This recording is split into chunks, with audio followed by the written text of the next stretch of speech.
كاب استديو إيري تي في عزو السلام تانا نغرب لنا زخبركم تخطاتلتنا كما يتمسيو زينا أخيلو نلوم حاموس 10 مسكر مشز ترالو زيناتات وشتن وصان حيزنا لكم كريمنا لنا نمكت لكم بخبر زعدم الشام تولده بغنطاتو كفلم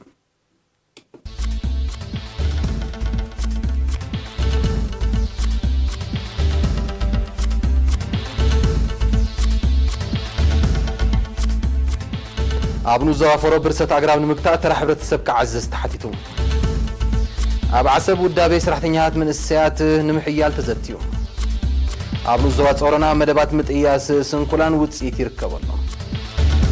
أب متصارينا للسعودية استغاري متقعتي كبيران كم زنغل أمريكان سعوديان أفريقيان تقريبا بزكاة رشبرا متقعتي بوحدو 27 تغتيلا أب لايبيريا بيت مرتب استخست حدا قبارع بوحدو 20 شعاتن تحت علم مويتا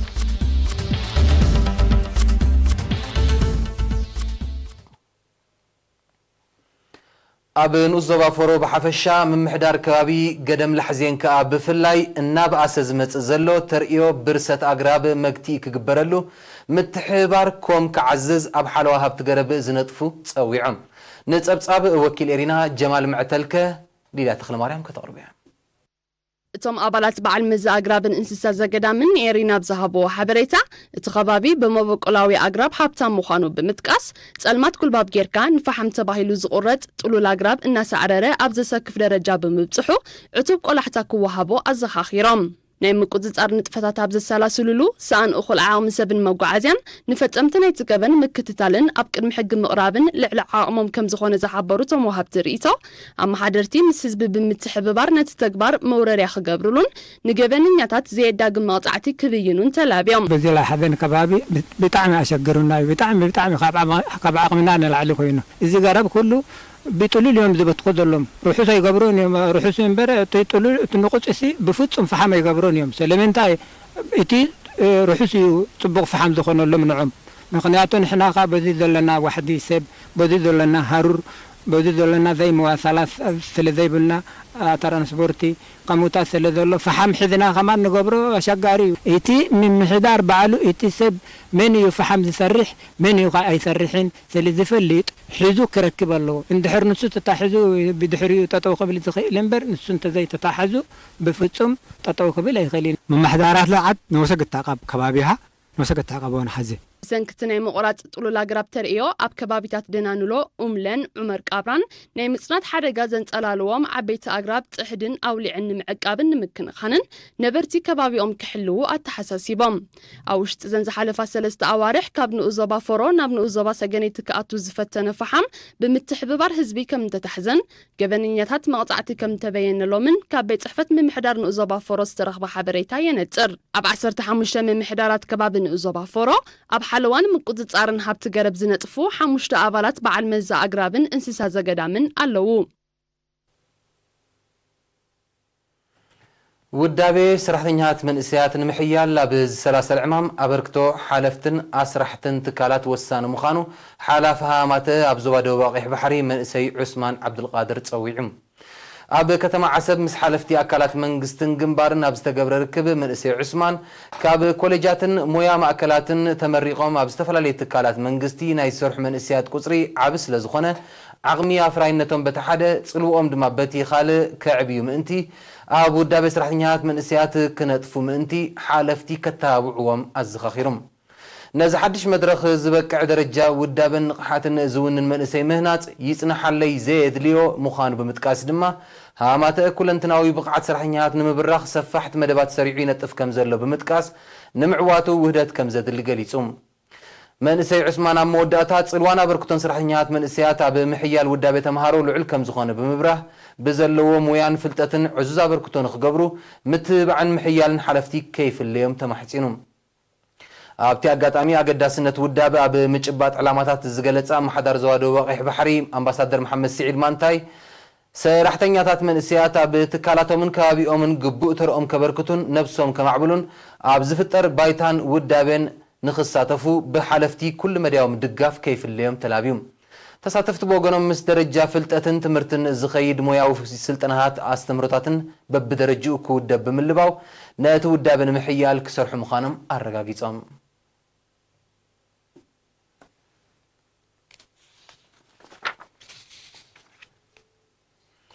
ሃገራዊ ማሕበር ሓርበኛታት ስንኩላን ኩናት ኤርትራ ኣባላቱ ነብሶም ንኽእሉ ከካይዶ ፀንሐ ፃዕሪ ዘተባብዕ ውፅኢት ይርከቦ ከም ዘሎ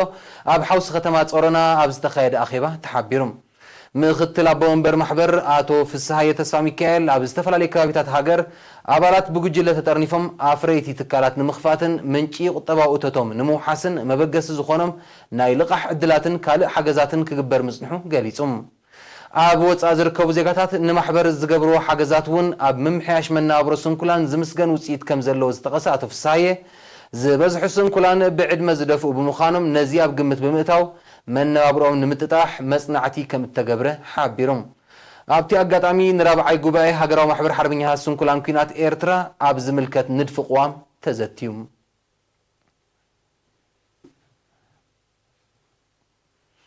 ኣብ ንዞባ ጊንዳ ኣብ ቅድመ ትምህርትን መባእታን ዝርአ ትሑት ውፅኢት ተምሃሮ ጠንቁ ተለልዩ ዝፍወሰሉ ባይታ ኣብ ምፍጣር ተራ ኮሚቴ ኣብያተ ትምህርትን ርእሰ መምህራንን ክዓዝዝ መዘኻኸሪ ቀሪቦም እዚ ዝተሓበረ ገስጋስ ትምህርቲ ትንኡስ ዞባ ብምግምጋም ንዝበለፀ ውፅኢት ንምስራሕ ኣብ ዘተየ ኣኼባ እዩ ሓላፊ ቤት ጽሕፈት ትምህርቲ ኣብ ትንኡስ ዞባ መምህር ገብረ የሱስ መለስ ኣብ ዝሃቦ ሓበሬታ ኣብ መባእታ ኣብያተ ትምህርቲ ስውእ ስዒድ ፈረጅን ሕድሪ ሰማዕታትን ተወሰኽቲ ክፍልታትን ዓይኒ ምድርን ንምህናፅ ህዝቢ ዝወሰዶ ተበግሶ ብምጓስ ውፅኢት ተምሃሮ ንምሕያል ብውህደት ክስራሕ ፀዊዑ ኣብ ጨንፈር ሚኒስትር ትምህርቲ ዞባ ሰሜናዊ ቀይሕ ባሕሪ ሓላፊ መሰረታዊ ትምህርቲ መምህር ዓሊ ኣሕመድ ድማ ምቁራፅ ተምሃሮ ካብ ማኣዲ ትምህርቲ ብደረጃ ዞባ ትሽዓተ ሚእታዊት ከም ዝበፅሐ ብምጥቃስ እዚ ጉዳይ እውን ዕቱብ ቆላሕታ ከም ዘድልዮ ኣስሚሩሉ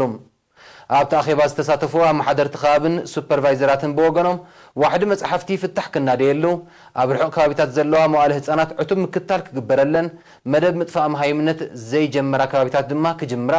ተራ ኣመሓደርቲ ከባቢ ክዓዝዝ ዝብሉ ርእቶታት ኣቕሪቦም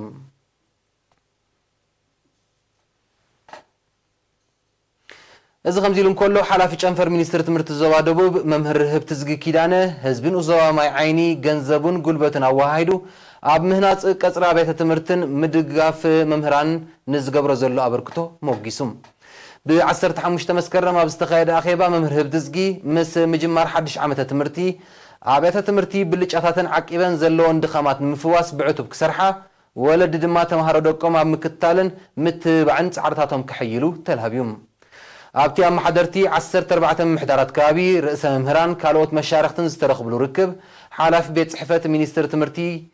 ንኡስ ዞባ መምህር ጣዕመ ፍትዊ ኣብ ዘቕረቦ ፀብጻብ ንዝበለፀ ውፅኢት ዝያዳ ፃዕሪ የድሊ ከም ዘሎ ሓቢሩ ኣመሓዳር ንኡስ ዞባ ማይ ዓይኒ ኣቶ ኣሕመድ ዑስማን ድማ ዝርአ ድኻማት ንምፍዋስ ውሁድ ፃዕሪ ስድራ ቤት ትምህርትን ምምሕዳርን ከም ዘድሊ ብምዝኽኻር ድልውነት ምምሕዳር ንኡስ ዞባ ኣረጋጊጹ ክቡራት ዓዘብትና ሃገራዊ ዜና ሒዘ ድሕሪ ዛ ትስዕብ ሓፃር መሰጋገሪት ክምለሰኩም እየ ምክትታል ክቅፅሉ ደጊመ ብኽብሪ ዕድም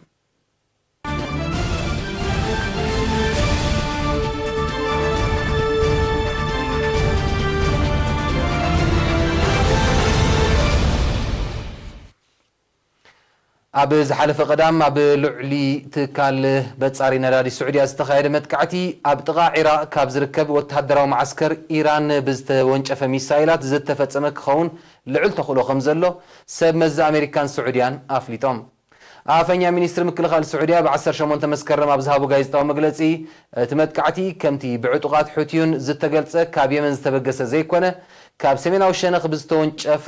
ሚሳይላት ከም እተፈጸመን ኢድ ኢራን ከም ዘለውን እዩ ብወግዕ ኸሲሱም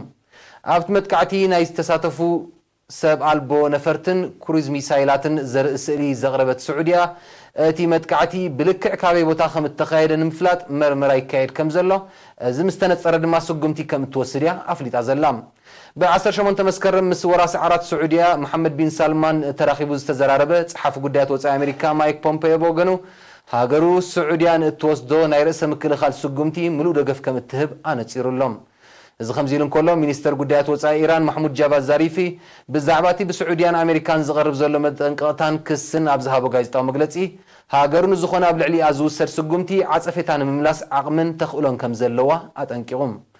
ሚኒስተር ዛሪፊ ኢራን ኩናትን ግጭትን ንምውጋድ ቀጥታዊ ዝርብ ምስ መንግስቲ ስዑድያን ሕቡራት ኢማራት ዓረብን ንምክያድ ቅርብቲ ምህላው ብምጥቃስ ምስ ዋሽንግተን ግን ፀኒዕ ዘሎ እገዳታት ክሳብ ዘይተላዕለ ንዘተ ቅሩባት ከም ዘይኮኑ ገሊጹ ሚኒስተር ዛሪፍ ብተወሳኺ ኢራን ኣብቲ ኣብ ልዕሊ ትካላት መጻሪ ነዳዲ ስዑድያ ዝተኻየደ መጥቃዕቲ ኢድ ከም ዘይብላ ብምንጻር ዕጡቓት ሑቲዩን ናይ የመን ግን ከምኡ ዓይነት ከቢድ ዕንወት ከውርድ ዝኽእል ወተሃደራዊ ዓቕሚ ኣኻዕቢቶም ከም ዘለው ገሊጹ ብሰንክቲ ብቐዳም 14 መስከረም ወጋሕታ ዝተፈጸመ መጥቃዕቲ 50 ሚእታዊት ካብ ፍርያት ነዳዲ ስዑድያ ከምኡውን 5 ሚእታዊት ካብ ዓለማዊ ቀረብ ነዳዲ ብምስንኻሉ ዋጋ ነዳዲ ኣብ ዓለማዊ ዕዳጋ ተዛቢዑ ከም ዝቐነየ ጸብጻባት የረዱም እቲ መጥቃዕቲ ኪኖዚ ቁጠባዊ ሃስያ ኣብ ሃገራት ማእከላይ ምብራቕ ጸጥታዊ ስግኣት ፈጢሩ ይርከብ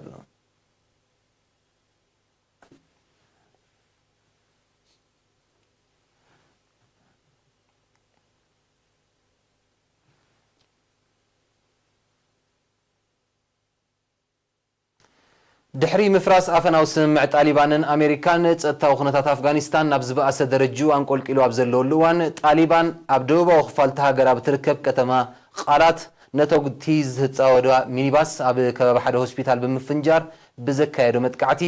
ብውሕዱ 20 ሰባት ከም እተቐትሉ ኣስታት 100 ካልኦት ድማ ከቢድን ፎኪስን ኣካላዊ ማህሰይቲ ከም ዝወረዶም ጸብጻባት ሓቢሮም እቲ መጥቃዕቲ ዝተኻየደሉ ሆስፒታል ኣብ ደቡባዊ ኣፍጋኒስታን ኣብ ትርከብ ዞባ ዛቡል ዝዓበየ ትካል ጥዕና ምዃኑ ዝገለጹ ሰብ መዚ ኣፍጋኒስታን ዝበዝሑ ግዳያት ናይቲ መጥቃዕቲ ሞያውያን ጥዕናን ሕሙማትን ምዃኖም ገሊጾም ጣሊባን ኣብ ዘውፅኦ መግለጺ እቲ መጥቃዕቲ ነቲ ሆስፒታል ዘይኮነ ኣብ ከባቢኡ ንዝርከብ ቤት ጽሕፈት ሃገራዊ ጸጥታ ዕላማ ዝገበረ ምንባሩ ሓቢሩ ሓያሎ ሃገራት ከምኡውን ኣህጉራውያንን ዞባውያንን ውድባት ነቲ መጥቃዕቲ ዝኾንን መግለጺ ኣውፅአን ኣለዋ እዚ ከምዚ ኢሉ እንከሎ ኣብ ምብራቓዊ ኣፍጋኒስታን ኣብ ልዕሊ ዝንቀሳቐሱ ዕጡቓት ዳዕሽ ዕላማ ብምግባር ብዝተፈጸመ ደብዳብ ንፈርቲ ኩናት ኣሜሪካ 15 በርጌስ ግዳይ ከም ዝኾኑን 5 ካልኦት ከም ዝቆሰሉን ይጋዋሓሎም እቲ መጥቃዕቲ እዚ ን11 ዓመታት ቀፂሉ ዘሎ ግጭት ኣፍጋኒስታን ኣብ ልዕሊ በርጌስ ዜጋታት ንዘውርዶ ዘሎ ከቢድ ክሳራታት ዘጉልሐ ምዃኑ ሰብ መዚ ኣፍጋኒስታን ገሊጾም ብመሰረት ጸብጻባት ሕቡራት ሃገራት ኣብ ዝሓለፈ ወርሒ ነሓሰ ብዝተኻየደ መጥቃዕትታት ጥራይ ብውሕዱ 473 በርጌስ ከም እተቐትሉ እዚ ድማ ብገምጋም 74 ሰባት ዕለታዊ ማለት ምዃኑ ክፍለጥ ተኻኢሉሎም ጣሊባን ምስ ምምሕዳር ትራምፕ ኣብ ቀጠር ዘካይዶ ዝነበረ ዝርብ ድሕሪ ምቁራጹን ዝተበጽሐ ኣፈናዊ ስምምዕ ድሕሪ ምፍራሱን ዘካይዶ ዝነበረ መጥቃዕትታት እሕይልዎ ከም ዘሎ ጸብጻባት ይጠቕሱ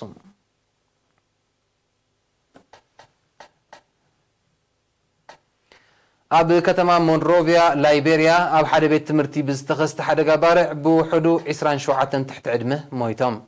እቲ ብ18 መስከረም ዝተኸስተ ሓደጋ ባርዕ ኣብ መስመር ኤሌክትሪክ ብዝተፈጥረ ምፍሕፋሕ ከም ዝሰዓበ ዝሓበሩ ሰብ መዚ ሲቪላዊ ድሕነት ላይቤሪያ ብሂወት ዝደሓኑ ቆልዑ ኣብ ትካላት ጥዕና ተዓቂቦም ከም ዘለው ኣረዲዮም በቲ ባርዕ ናሕሰቲ ቤት ትምህርቲ ከም ዝፈረሰን ሓያሉ ካብ ግዳያት ብኡ ተደብዮም ከም እተረኽቡን እየን ማዕከናት ዜና ላይቤሪያ ኣጋዊሐን ፕሬዚደንት ላይቤሪያ ጆርጅ ዌያ ንስድራ ግዳያት ጽንዓት ይሃብኩም ድሕሪ ምባል መንግስቲ ንምድጋፎም ዝከኣሉ ከም ዝገብርን ተመሳሳሊ ሓደጋ ከይክሰት ስጉምቲ ክውሰድ ምዃኑን ሓቢሩ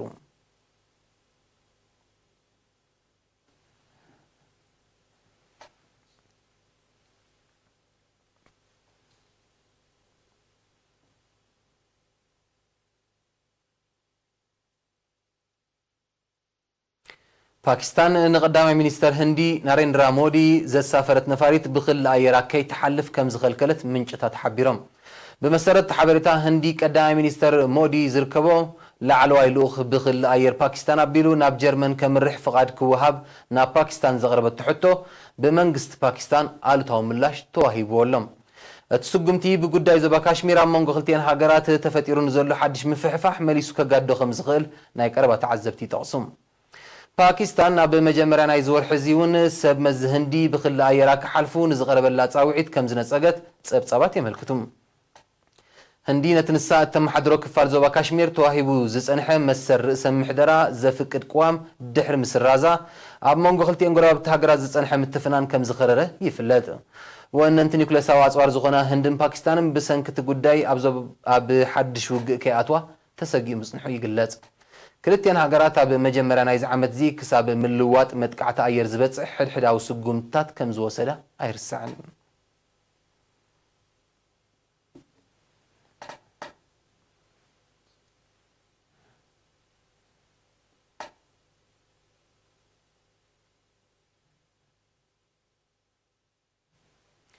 ኣብ ጫካታት ደቡባዊ ምብራቕ ኤስያ ዝተኸስተ ባርዕ መሮር ዛጊት ኣብ ትሕቲ ቁፅፅር ብዘይምእታው ካብኡ ዝወፅእ ጽዑቕ ትኪ ኣብ ኢንዶኔዥያ፣ ማሌዥያ፣ ሲንጋፖርን ክፈጥሮ ናይ ዝኽእል ጥዕናዊ ስጋኣት ከም ዝወስኸ ካብቲ ከባቢ ዝተፈነው ዜና ኣረድዮም መንግስቲ ኢንዶኔዥያ ብሰንኪ ተርእዮ ብርክት ዝበላ ኣብያተ ትምህርትን ትካላት መንግስትን ስርሕን ከቋርፃ ዝሓለፈ ቀረባ መዓልታት ከም ዝኣዘዘ ድማ እቲ ሓበሬታ ብተወሳኺ የመልክት ማሌዥያን ሲንጋፖርን እውን ተመሳሳሊ ስጉምቲ ክወስዳ ጀሚረን ምህላውን ናይ ቀረባ ተዓዘብቲ ሓቢሮም ኣለው ሰፊሕ ክልል ኣየር ናይተን ሃገራት ብፍላይ ካብ ዝሓለፈ ክልተ መዓልታት ብፅቑዑቕ ትኪት ዓብሊኹ ከም ዘሎ ዝገልጹ ክኢላታት ኩነታት ኣየር እቲ ባርዕ ኣብ ዝሓፀረ ግዜ ኣብ ቁፅፅር ምስ ዘይኣቱ ክሳብ ሞት ከብፅሕ ዝኽእል ጥዕናዊ ፀገማት ከስዕብ ከም ዝኽእል የጠንቅቑ ኣለው ሃገራት ደቡባዊ ምብራቕ ኤስያ ንሓድሕደን ካብ ምውቃስ ሓሊፈን ነቲ ባርዕ ንምቁፅፃር ዝወሰድኦ ስጉምቲ ብዘይምህላው ድማ እቲ ባርዕ መሮር ክቕፅል ከም ዝኽእል እዩ ዝግመት ብሰንኪቲ ሓያል ኣዋርሕ ኣቁፂሩ ዘሎ ሓደጋ ባርዕ ልዕሊ 350,000 ሄክታር ጫካ ተሃሚኹ ከም ዘሎ ፀብፃባት ይጠቕሱ ጠንቅቲ እናስፋሕፍሐ ዝመፅእ ዘሎ ባርዕ ዛጊት ኣይተነፀረን ዘሎ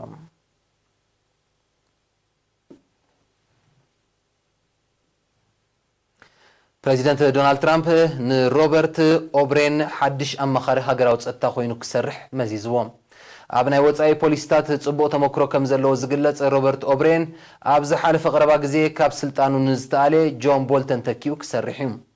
ፕሬዚደንት ትራምፕ ንጆን ቦልተን ኣብ ፖሊሲ ጉዳያት ወፃኢ ብሓፈሻ ጉዳይ ኢራን ሰሜን ኮርያን ቬኔዙዌላን ካልኦት ሃገራትን ድማ ብፍላይ ከም ዘይተሰማምዑ ብምጥቃስ ስርሑ ከቋርፅ ከም ዝኣዘዞ ይዝከር ሓድሽ ኣማኻሪ ሃገራዊ ፀጥታ ሮበርት ኦብሬን ብፍላይ ኣብ ጉዳይ ዘይሕጋውያን ስደተኛታትን ጉዳይ ኢራንን ዝሓሸ ስራሕ ክዓይ ከም ዝኽእል እዩ ፕሬዚደንት ትራምፕ ዝገልጽ ዘሎ ይኹን እምበር ሮበርት ኦብሬን ኣብ መንጎ ኣሜሪካን ኢራንን ዝጸንሐ ዘይምቅዳው ናብ ዝኸፍአ ኩነታት ተሸይሙ ኣብ ዘለወሉ እዋን ናብ ስልጣን ይመጽእ ብምህላው ሓያል ዲፕሎማስያዊ ብድሆታት ከይገጥሞ ከም ዘይተርፍ ብኣግኡ ተገሚቱሎም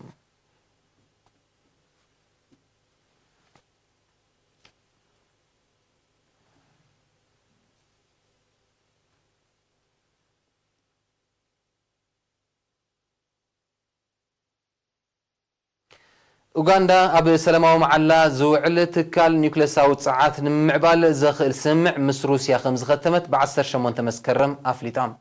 ነቲ ስምዕ ሚኒስተር ፀዓት ኡጋንዳ ኢሬን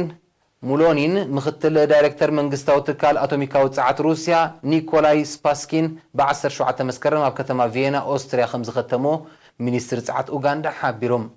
ብመሰረት ተበፂሕ ዘሎ ስምዕ ኡጋንዳ ኒውክለሳዊ ትሕተ ቅርፂ ከተማዕብል ከተፍርን ኣብ ጽላታት ኢንዱስትሪያዊ ፍርያት ዝውዕል ዓቕሚ ክትድልብን ሩስያ ክትሕግዛያ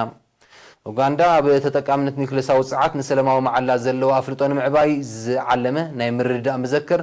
ምስ ቻይናዊ ሃገራዊ ኮርፖሬሽን ኒውክሌር ኣብ ዝሓለፈ ዓመት ከቲማ ምንባራ ይዝከር ጠለብ ፀዓት ኡጋንዳ ኣብ ዝመፅእ ዓመት ብዕፅፊ ክዛይድ ትፅቢት ከም ዝግበረሉ ናይ ቀረባ ተዓዘብቲ ክገልጹ ጸኒሖም እዮም ብፕሬዚደንት ዩዌሪ ሙሴቬኒ ዝምራሕ መንግስቲ ኡጋንዳ ድማ እቲ ሃገር ንእትውንኖ ዕቁር ፀጋታት ዩራኒየም ብምዝማዝ ኣብ ፍርያት ኒውክለሳዊ ፀዓት ንሰላማዊ መዓላ ከተውዕሎ ዘለዎ ድሌት ብተኸታታሊ ክጠቅስ ምጽንሑ ይሕበር ብዘይካዚ መንግስቲ ኡጋንዳ ኣብ 2006 ናብ ምዕራባዊ ሸነኽቲ ሃገር ንዝተረኽበ ዕቁር ነዳዲ ኣብ 2022 ጀሚሩ ክዕድኖ ይሰርሕ ምህላው ይፍለጥ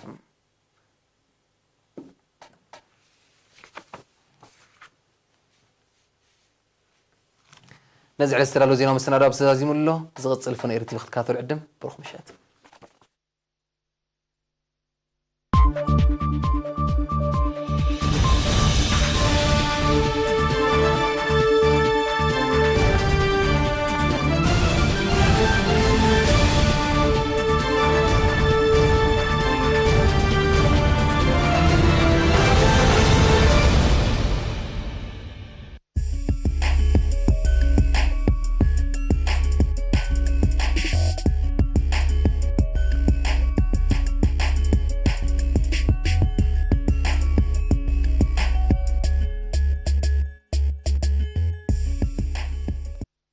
ኣብ ቀዳሚት መዓልቲ ብጠቕላላ 8 ግጥማት ብክልቲ ጾታ ይተኻይዱ ኣብዛ ግጥም ህላዊን ዝረጋገጻ ንኡሳን ዞባታት መንደፈራ ደቀም ሓረ ድባርዋ ዓዲ ቀይሕ ዓዲ ኋላ ሰንዓፈን ሰገኔትን ክኾናን ከለዋ ንኡሳን ዞባታት ማለት ማይምነ ዓርዛ ማይ ዓይኒ ጾሮና እምነ ሓይሊ ብርዱእ ምኽንያት ክወዳድራ ኣይከኣላን በዚ መሰረት ኣብ ዝተኻየደ ውድድር ዝተረኽበ ውፅኢት እስዕብ እዩ ደቀም ሓረ ንዓዲ ቀይሕ ብፀቢብ ብዝኾነ ውፅኢት 47-46 ክስዕራን ከላ መንደፈራ ንድባርዋ ብዓብላሊ ውፅኢት 71-30 ተዓዊታትላ ዓዲ ኋላ ኣብ ልዕሊ ሰገነይቲ ብተዛማዲ 47-30 ዝኾነ ውፅኢት ተዓዊታላ ኣብ ናይ ደቂ ኣንስትዮ ድባር ዋን ሰገነይቲ 16-12 ክስዕራን ከላ መንደፈራን ደቂ ኣምሓረ 31-25 ዓዲ ቀይሕ ንዓዲ ኋላ 35-6 ዝኾነ ውፅኢት ተዓዊተን ኣለን እዚ ግጥማት ንዝመፅእ 3 መዓልታት ክቕፅል ምዃኑ ፌደሬሽን ኩዕሶ ሰኪዔት ዞባ ደቡብ ኣፍሊጡ ስፖርታዊ ውድድራት ብሽክለታ ዞባ ማእከል ማለት ግራስሮት ትመረቡ ዓብ ከባቢ መቃብሪ ሓርበኛታት ቀፂሉ ነይሩ ኣብ ናይ ክልል ዕድመ 13-15 ዓመት ደቂ ተባዕትዮ 36 ኪሎ ሜትር ንምሽፋን ኣብ ዘካየድዎ ውድድር ቀዳማይ ሄርሞኒ ይስሐቅ በሪኽ ካልኣይ ቶማስ አፈወርቂ ጎዳይፍ ሳልሳይ ፍጹም ብርሃን ጋላ ነፍዒ ብምዃን ክዕወቱ ከለው ኣብ ናይ ደቂ ኣንስትዮ 21 ኪሎ ሜትር ውድድር ኣካይደን እዘን ስዕባኻ ዕዉታት ዝኾና ተቐዳደምቲ እየን ቀዳሚቲ ትዕግስቲ ፍሳሐ በሪኽ ካልአይቲ ሳሮን ተኽለ በሪኽ ሳልሰይቲ ኸ ሮማና ጉዑሽ በሪኽ ብምዃን ዕዉታት ኮይነን ኣብ ናይ ክልል ዕድመ 16-17 ደቂ ተባዕትዮ ኣብ ዘካየድዎ ናይ 39.6 ኪሎ ሜትር ውድድር ቀዳማይ መዋል ግርማይ ከጀረት ካልኣይ ሚልክያስ ቶማስ ጎዳይፍ ሳልሳይ ኣሕመድ ዓብደልዋሃብ ዕዳጋ ሓሙስ ኮይኖም ተዓዊቶም ኣለዉ ክቡራት ተዓዘብቲ ዕለታዊ ዜና ስፖርት ኣብዚ ፍጸም ሰላም